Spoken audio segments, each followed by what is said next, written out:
Before you say it, yeah, I know. Everyone and their grandma is playing Elden Ring Night Rain and I'm here playing Dark Souls 1. What's the deal, Ross? I know you said you didn't like Elden Ring all that much, but this is a co-op game. A roguelite at that. This should be right up your alley because... I know. Night Rain looks like a lot of fun, believe me, I know. And when I get to it, I'm sure I'm going to have a blast with my friends, but there are a few things holding me back right now.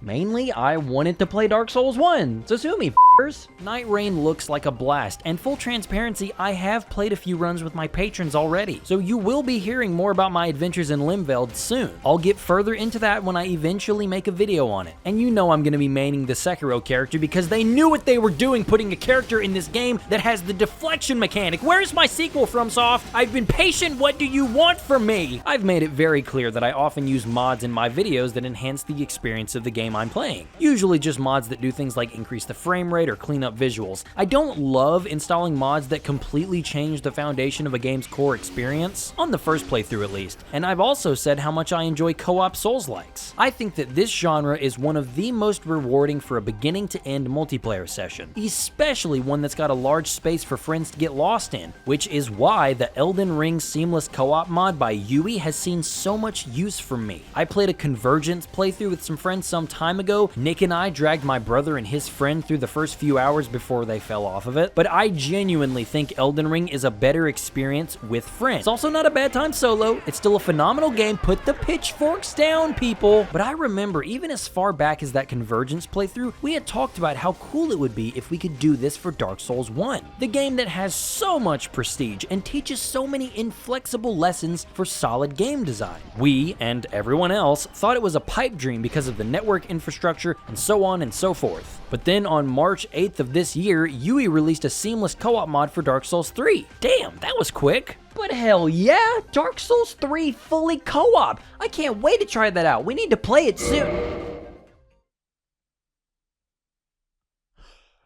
It really happened that quickly, pretty much immediately after people were settling down after the hype of 3 being given new life with seamless co-op. The most absolutely unexpected thing happened with Yui dropping seamless co-op for 1 as well. Christ, man, pace yourself. We've got Scott Cawthon over here dropping 5 Nights at Freddy releases. If he's not careful, he's gonna burn out.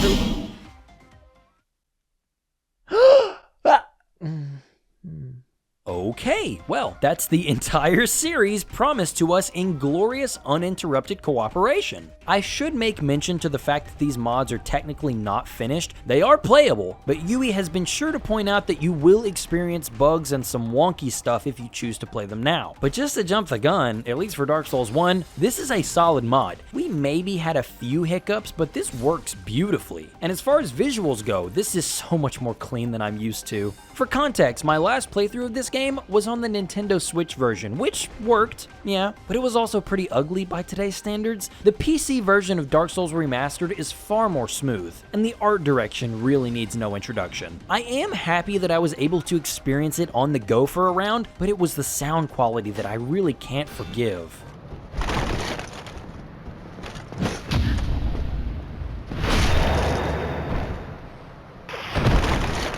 I'm also sorry to beat a dead horse for those who remember my Grimlord video, the Dark Souls game in VR, but going through these games is really going to hammer home how bare those environments were in that game. Woo!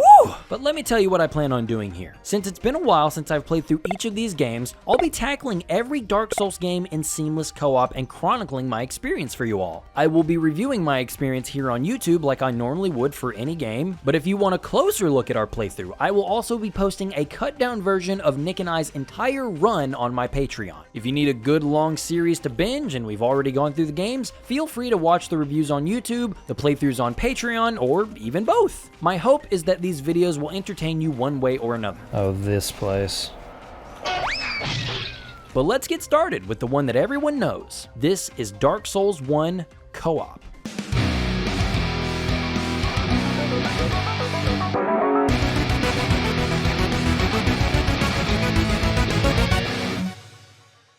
I doubt there's a single person watching right now who isn't intimately familiar with Dark Souls, but I've got to treat this like a normal review, so let's cover the story. Nick, give me lore, tell me the story of Dark Souls. Long ago, in a land very far away, there were ancient lords and the fermic pig, and the whatever The fermented pygmy, yeah. They all came together, in hand, stroking and singing jingles, saying, "Oh, Halle be they, and Orlando looks so gay." What meaning does this place hold to them? This is where the LGBTQIA+ originally came to fruition. You could get your sucked by any man in any alley, no shame. The Lord's judgment did not reach in Orlando. Thanks for that, Pookie Bear. I am one of those individuals who knows the gist of the story in Dark Souls, like the big players and what happens, but I don't really care? Maybe that's too harsh, but I've always felt the approach to leave the story as mostly optional as a good choice, but one that has a polarizing effect. You have individuals like Vati Vidya who deep dive into the dialogue of the NPCs and item descriptions to piece together the lore of the world. There are people like Nick who seek out those individuals to listen to all the story told back to them because they're interested, but not interested enough to go through all of that. And then at the bottom of the totem pole are people like me. People who don't really care one way or another. They just play the games, notice a few things here and there, but take the world at face value for the themes and lessons it has to teach. There's no right or wrong answer, obviously, but it's always eye-opening to find out where someone falls on that spectrum. In the game proper now, we have the basic moveset. The player has access to a right hand and left hand setup here. Each hand corresponds to that set of bumpers and triggers on the controller. You've got to remember, Dark Souls was one of the first, if not the first games to popularize using the shoulder buttons for attacks. Nowadays, you have all kinds of games like the God of War reboots using this same setup, but every weapon type has access to a continuous light attack combo on the right bumper and then a singular heavy attack on the right trigger. I had to fight muscle memory a few times remembering that the weapons don't have an entire combo for heavy swings like they do in 3 and Elden Ring. There's only that one singular attack. But hey, that one attack, depending on the weapon, can absolutely wreck an enemy's health bar. You've been good to me, friend. But now you go into orbit. You could test my pyromancy. The left hand is typically saved for blocking with a shield. Using a shield on the most basic enemies will cause them to stagger back, leaving them wide open for a follow-up. If you use any type of magic, it's not uncommon to also put the catalyst item in your offhand too. The multiple slots for each hand make swapping between a catalyst for range attacks and then back to a shield to turtle up very convenient. I am a pyromancer forever and always, so I have the flame and a shield on my left hand slots. Aside from just blocking attacks, the main way to avoid damage in Dark Souls is the dodge roll. Sent from the heavens, this maneuver comes with invincibility frames. It's insane to me just how much dodge rolling through attacks and invincibility frames on dodges have become so expected in games now. Similar to the shoulder button attack thing, I'm sure there were invulnerable dodges before, but this is the game that really codified it. This super quick and helpful dodge isn't guaranteed, however. I like to wear heavy armor and I want my big heavy weapon, but all of this stuff weighs a lot, so I have to be careful not to wear armor that's too heavy, otherwise I'll start fat rolling. There are 3 different levels to the dodge roll. The light one that is super quick and takes you very little time to recover. The medium one still takes you a decent distance. Your guy just needs a second to get up. And then when you've gone over your weight limit, you move far slower, and when you dodge roll, you land with a thud and really... Whew. Okay, give me a minute, guys. It's not unplayable, but it makes the game much more challenging to not have the best dodge. It's why when in the character select you get to choose an item, we both chose the basement key as our starting item. Using this during the first area, the Undead Burg, if you have the stones, you can head to the bottom of this watchtower and take on Havel the Rock. This guy wields a dragon's tooth, and if he hits you, he will... Oh my god!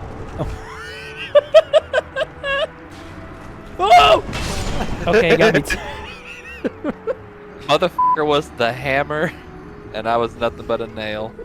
He f***ing hurts, especially with how low level we were at this point. But we persevered, and admittedly used the mod's features to our advantage to get this ring. Havel's ring significantly reduces your equip load, allowing players to equip much heavier armor and still have the best roll. And what I meant by using the mod was seamless co-op doesn't force both players to restart if one dies. If one player dies, the other player will respawn at the last rested bonfire, free to run back through the level back to their partners. This is different from the original game because if you die there, the game respawns all enemies that aren't bosses or designated mini-bosses. The obvious criticism lobbied at Seamless Co-op is that it makes the game significantly easier. It's obvious that it does, but to me that's sort of a no thing to say. There are 2 people to divide aggro on bosses, divide aggro on every fight in the game. I think that having 2 people who know the locations of a lot of really build important items and strategies to make the encounters trivial doesn't help, but the mod has options to keep the challenge intact. It has the potential to absolutely make the game easier. but I think a better word for it is comfortable. I've not been silent on how much I think accessibility and extending a helping hand to players in need is pretty important to me. As someone who does prefer to play games on the hard difficulty more often than not, I like to play co-op games with my friends more than I feel the need to sweat. But I appreciate the accessibility of it all more than that. I'm always trying to encourage people to try these games because I think they're games that anyone needs to try at least once, especially 1 and 3. But some people simply don't have the skill, and that's okay. The mod even has customizable parameters for enemy health, boss health, player damage, tons of ways in which a group can make this mod as frictionless or as ball busting as they need it to be. We kept everything default, but I think it's awesome that UE gave everyone these options. Got a bit off track there, but let's regroup at the Undead Burg.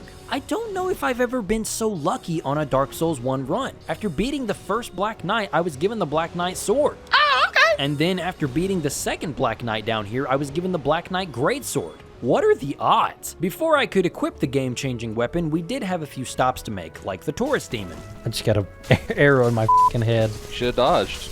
I'll be the bait. You're gonna bait. Wow. Masterfully. What the fuck? I don't... Bait means you stay up there and get the plunging attack. Not a pussy. We sort of curb stomped that guy and then had some fun shoving our weapons up a piggy's bum bum, only to then head up to the gargoyles to ring the bell. That's step 1 of the first half of Dark Souls. We make our way down to the depths and my great luck is followed by some terrible luck. Oh, f me. Damn. God damn, that built up quick. Yes, it did. Some may call it a skill issue, I call it bullshit, doesn't matter. Stupidly, after this, we trek all the way through the depths and into Blighttown with me still cursed. I said I could handle it, many times in fact. Oh no, I'm so dead. Yep, I'm fucking dead, damn it. Oh, what the f***? I'm dead. I couldn't handle it. I guess I've never been cursed when going through Blighttown before because I am one of the few people on this planet who actually thinks Blighttown is kind of fun. There are dozens of us. Dozens! But not this time, man. This was easily one of the most miserable runs through Blighttown and the swamp I've ever had. This sucked. I'm dead. Me, damn it. Nick and I were talking during this section about how each of us traverse this game's world. Dark Souls strikes a remarkable balance between open world in the sense that we all think of today with the large sprawling landscapes and whatnot, and something more linear. Dark Souls' world is open, but I wouldn't go as far as to call the game an open world. Instead, there are multiple ways in which the world of Lordran can loop, spiral, and fold back over onto itself, creating these natural shortcuts. I think the first time you really notice it is the elevator in the Bell Gargoyles Church. This thing takes you all the way back down to Firelink Shrine. I vividly remember experiencing this and finally getting it. Oh man, so no matter where I go, there really isn't too much distance between wherever I am and where I want to go. This is one of those incredible lessons that I think Dark Souls has that so few games have been able to capture since. It's also impressive because of how much geographical sense everything makes when you just stop to think about it. The planning and foresight it must have taken to make sure that immediately after this boss, that is leagues below the location that you started at, there just so happens to be an elevator that takes you straight up to your starting point. That's the macro of it all, with these large linear paths connecting old areas, but on the micro level, there are plenty of instances of this as well. There are shortcuts everywhere by kicking ladders down that connect later areas to the starting areas, doors that only open from one side and then connect the map even further. These small interactions feel like magic, and when they make sense in the world itself, it does wonders in making every location an extension of every other location. The level design in Dark Souls 1 is probably my immediate go-to when discussing aspects that have unfortunately seen less and less attention as the series progresses. We'll undoubtedly see more as we move forward into the future games, but I just wanted to bring attention to how much it adds to the experience here. After that, we beat Quelaag, scratch that, Nick beat Quelaag while I was dead, and after that, we rang the bell and we took the opportunity to leave this icky cesspool and come back later in the playthrough. Right now, I needed to go and get my curse lifted. While in this state, I am not allowed to summon NPCs, which might mess with some side quests we want to do later on. Yeah, spoilers, it messed with every single one of them. I'm just telling you now so you don't expect anything later on. There were some moments where the NPC's quests were a little wonky, specifically things weren't always synced on both sides. While we were towards that side of the map, we went ahead and tackled Sin's Fortress. This place, no matter how many times I play this game, always gets me a little tense. Oh no! F me.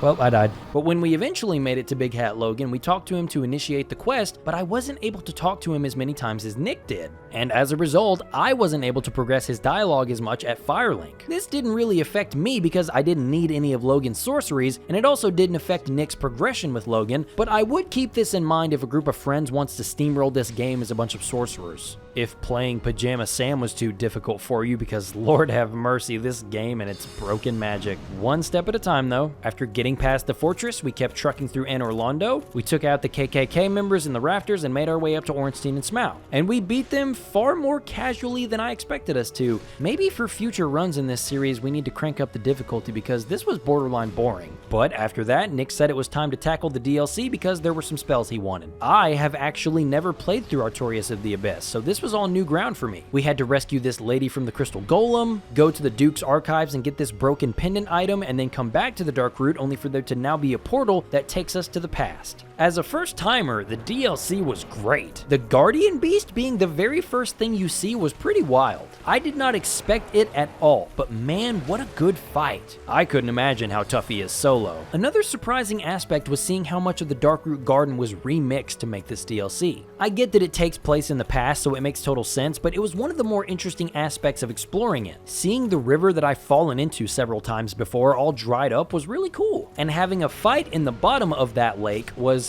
quite the experience. I'm coming back for you, motherfucker. The DLC as a whole did go by a little fast though. I'm sure us playing in co-op was mostly to blame, but the DLC as a whole only took us like 2.5 hours, and that's with us fighting every single boss, even the dragon in the bottom of the lake, Calamite. And man, this was a dragon fight. In Elden Ring, one of my biggest icks are the reused dragon fights and how it's basically impossible to fight them without Torrent. They're fine, but not fights I look forward to. As we'll see when we get to Dark Souls 3, the only boss I have yet to take down is the super boss at the end of the Ring City, Midir. That guy is also a pain in the ass, but Calamite was honestly just the right amount of challenge. I never felt like any of his attacks were unfair. His fire breath attack where he creates an AoE beneath him was one that I just had to get better at dodging. Realizing I need to unlock from him and just sprint backwards because you can't sprint backwards if you're locked onto an enemy in Dark Souls 1. It was a great fight, and it was what makes me want to crank the enemy and boss damage for future games. Artorias was cool though, but not as imposing as his reputation. Sorry to breeze past one of the Dark Souls alumni like that, but I think Artorias is the start of Dark Souls bosses becoming increasingly about these flashy movesets that are more tests of dodge rolling than anything else. I thought he was cool, don't get me wrong, but I think Calamite left more of an impression. It was around this time that we ran into one persistent invader. The seamless co-op mod leaves invasions as an option, and I'm pretty sure you can even be invaded in a hollowed state. But this guy with something probably obscene as a username has there are kids in the audience. He tried to get the better of us a solid 3 times. I'm sorry. Very good. But he never got us. We were too skilled.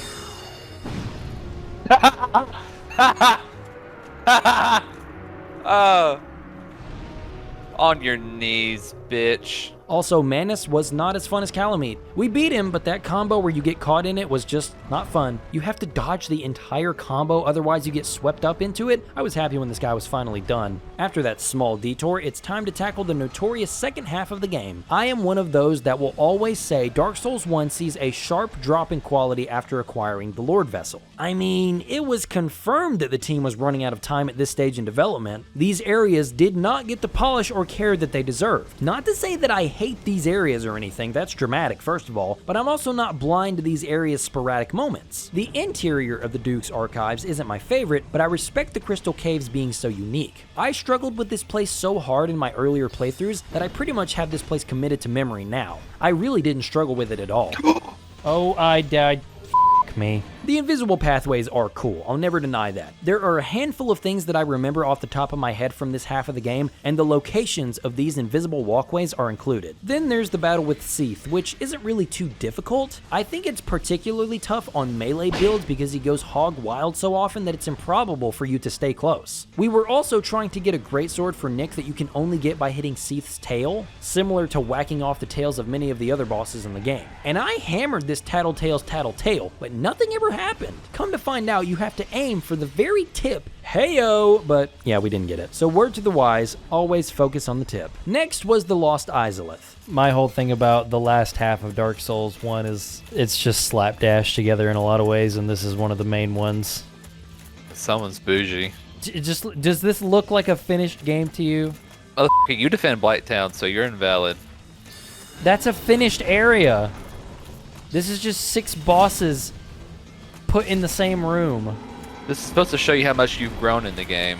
One tourist demon used to be scary. So now you have to fight f***ing 7 of them. Yeah, because now they're just regular enemies. Oh yeah, the half T-Rex is down here. Yeah, there's a lot of them. Now this is where I can say this is just slapped on.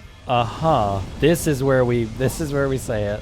Yeah, half and T-Rexes that you've never seen before. I will always say, at least with the Taurus Demon, you can see how far you progress because it used to be a boss fight, and now you can take them on like regular Joes. That's progression. Now this other shit with these bipods, not me favorite. Yeah, pretty much what we said there. I still stand by my views that fighting 7 old bosses in a huge, wide open area with not else going on around is a big indicator of the deadline breathing down the team's back at the tail end of development. Ceaseless also gave me a hard time this go around. Nick got pulverized before the fight even started, so there was that. Well. But there's supposed to be a phase of the fight where he gets stuck in the wall and you hit him once to beat him instantly. Either I didn't walk to the right place, he bugged out, or a combination of the two because I had to out-heal him for his whole health bar. The two of us just continued to trade blows back and forth until he dropped. Oh, how was the bed of chaos, you ask? Well. Okay, well he just hit me down the fucking thing, so you're on your own. He did what the bed of chaos is ought to do and smacked us around indiscriminately. But eventually, through some trial and error, we knocked the little guy down. We made another quick pit stop in the Ash Lake because in all of my years, I have never been to this area of the game. I've seen it in other reviews or videos, but I never knew how to get to it. And I see why now. You have to dodge roll through 2 illusory walls to even find the entrance. It's so funny to me to see that this mentality was around even at this point in From Software's history. But what did I think? Well, the tree climb was cool. Had a couple of slips, but I'm used to the platforming. The lake itself was even more disappointing. There was another Hydra down here. It even jumped across the landmass at a frame rate I don't think I could even describe, honestly. I had every intention of fighting it, but it would never get close enough and I didn't feel like dying down here to some buffoonery. And that is all that's down here besides a covenant that I know nothing about. The last pit stop on our journey is the Painted World. Another cool thing about the mod that could very well be fixed by time it officially releases, but we forgot that you have to get the peculiar doll from your cell in the Undead Asylum to enter the Painted World. Nick was off making chicken nuggets or something, so I just ran through the place and grabbed it thinking that would be enough. But we soon found out that both players need the doll to enter the painting, as I went through and Nick stayed behind. As all Dark Souls 1 players know, after you beat ONS, you get the Lord Vessel. This allows you to warp between active bonfires. Fast travel, in other words. In seamless co-op, this is still true, but only the host can warp to locations, with the helpers being pulled to the locations in response. I'm sure you know where I'm going with this. I was able to warp us both into the Painted World with my character being the only one with a doll. I just thought that was pretty funny. But yeah, the Painted World is great. I forget how short it is too. Only a few areas that take a few minutes to clear, even when including that confusing underground maze. I always did appreciate the Demon Souls reference to Phalanx. Okay, that didn't touch any of them. I really need to play that game eventually, huh? Nick had the Dark Magic shotgun blast at this point, so bosses were really just huge targets for him. Dark magic. That's exactly what happened to poor Sif. Even after rescuing him in the past, this is how we repay him. Why did we toy with the poor dog like this? We rescued him in the past only to do this? Maybe we're the real monsters. And then Priscilla met the same exact fate. Poor Priscilla. The skeletons in the graveyard. The area that made me quit this game back in the day is now something that I breeze through, mostly because I know to not attempt it until you're actually supposed to, but it's crazy how much I used to hate this place. The whole catacomb section is still scary if you're not careful. Thankfully, I went with my usual heavy armor setup so I could tank those exploding heads while Nick hung back and neither of us took damage. Pinwheel was definitely a boss that is in this game. Tragic backstory, but not nearly as tragic as how fast fast his health bar was drained? I'm telling you guys, by this point in the game, we sneezed on things and they just fell down. The Tomb of the Giants, though, I don't care if you have 4 friends going through this place with you, you have to watch out. And I can never remember the layout of this place, so we had to inch our way through this pitch black jump scare of an area. The only indicator of danger are the glowing eyes that greet you inches before a giant skeleton thrashes out to kill you. Oh my god. And on top of that, we had our last encounter with an invasion here. We got the notification way back at the start of the dungeon, so we had sort of forgotten about them, but then as we get towards the end... Behind you. Literally coming. Hold on. Right there. You don't see him? Oh, there he is. Oh. Oh my god. Whoa. He almost got us. Well, good Oh, I can heal. Whew. Thank God all the surprises are behind us after that. Run. Then, after that, we made a beeline for the big bag of boners and took him out. Listen, I can't talk about these bosses for too long anymore because between Nick's magic and my big unga bunga, they don't last long enough for me to do a deep dive. And as anticlimactic as that is, it's the same thing for the final boss of the game. Gwen arguably goes down easier than most, but I think that's mostly because Gwen is a pretty easy boss as far as they go. Definitely the easiest final boss in the Souls lineup. I say that never having beaten Dark Souls 2, but I'm pretty confident in my assumption. I'll have to follow this up when we get to the sequel in the future. That does wrap up our co-op playthrough of Dark Souls 1 though. I still think this is one of the greatest action RPGs of our time. Do the next games do a lot of things better? Yeah, they do. I will repeat that combat in this game is pretty rough and generally not as fun as future games. The overall feel of playing this game has aged significantly, but the pure genius of a lot of its design echoes throughout the following years with it spawning an entire genre. There are so many set pieces that I personally think are some of the most interesting areas in the genre, still standing tall above its offspring. Is that nostalgia talking? Probably in some ways, but I don't think it's a stretch to say that this game laid the groundwork for some of my favorite indie games ever made. A lot of those games are ones that I hold very near and dear to my heart, but now the masterpiece itself can be played with friends from beginning to end. How exciting is that? These games are such adventures, and I'm so happy that friends can experience it all together. Maybe it's a group revisiting the classic after a long time away from it, like us. Or it could be some players who want to experience the legacy for themselves for the first time. I do still think you lose a little something if you play in co-op, but at the end of the day, I just want people to play these games and have fun. And what's more fun than playing with a friend? Hurrah. I'd say we light it. Okay. There's not a wrong or right answer here. True. At the end of the day, a cycle continues. I am gonna skip the cutscene though, because I've seen it a million times. Okay, so you skipped it for me too. Oh, I'm so sorry.